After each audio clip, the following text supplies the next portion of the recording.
আমার অত্যন্ত এত ভালো লাগতেছে, এত বড় উঠোন বৈঠক মনে হয় কালকে কোথাও হয় না, হয়েছে? কোথাও কালকে হয় নাই। তাহলে আপনারা এখানে যারা আসেন আমাদের বাড়ির এক হিসেবে মেহমান।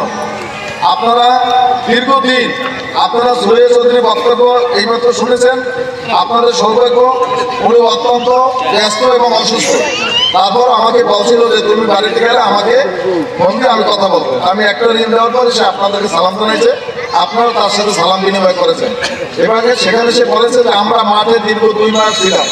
এটা তো প্রমাণিত, এটা কিন্তু আমরা বলতে আমি একলা না, এইখানে যারা আছে সবাই এই মাঠে 2 মাস ছিলাম না।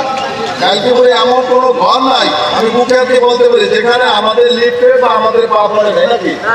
তাহলে আমাদের এই শোরুম আমরা বিখ্যাত দেবো না, দেবো 12 তারিখ যে কোনো মূল্যে যে কোনো উপায় আমরা ভোট কেন্দ্রে উপস্থিত থাকবো এবং ভোট দিব। এটা রাজি আছি আমরা, রাজি আছি। 12 তারিখ সারাদিন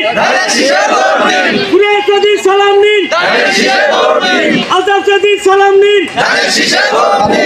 আপনাদের এই যে আমরা এখানে উদ্বোধন করতেছি, আমাদের কেন্দ্র হবে কোন জায়গায়? এখান থেকে সর্বোচ্চ ওয়াকিং ডিস্টেন্স 105-400 ফুট দূর হইতে পারে। আপনাদের কাছে আমি 2টি কথা বলবো, অন্যান্য মুরব্বীরাও কথা বলবে।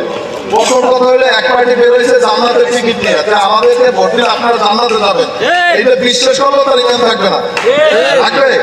এখানে মালন আছে, অনেক বিজ্ঞ আলেম আছেন।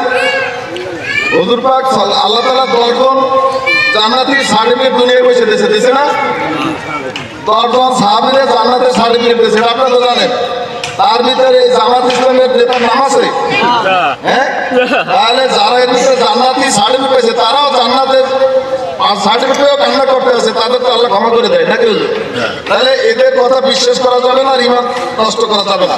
আর দ্বিতীয়ত হলো তারা একবার এখন বিভিন্ন মহিলারা বাসায় গিয়ে বলতে আছে, পাও ধরে কান্নাকাটি করে যে আমাদেরকে একবার চান্স দিয়ে দেখেন, এখন বলে না এইরকম মানে একটা কথা বলে না, যার শুনতে ইয়ে ছোট করে দৌড়ি দেখলো ভয় পায়, এটা প্রভাব আছে না?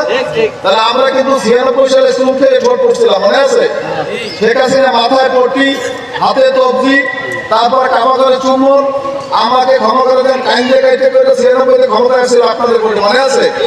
তারপর আবার করছে কি, সেই ক্ষমতা আসার পর ভারতে গিয়া সে আবার তিলক ফালাইয়া, মাথায় তিলক দিয়া, গলায় সিঁদুর দিয়া, মাথায় তিলক দিয়া, গলায় মালা পরে আবার মন্ত্রীদের লন্ডুরি দিছে না?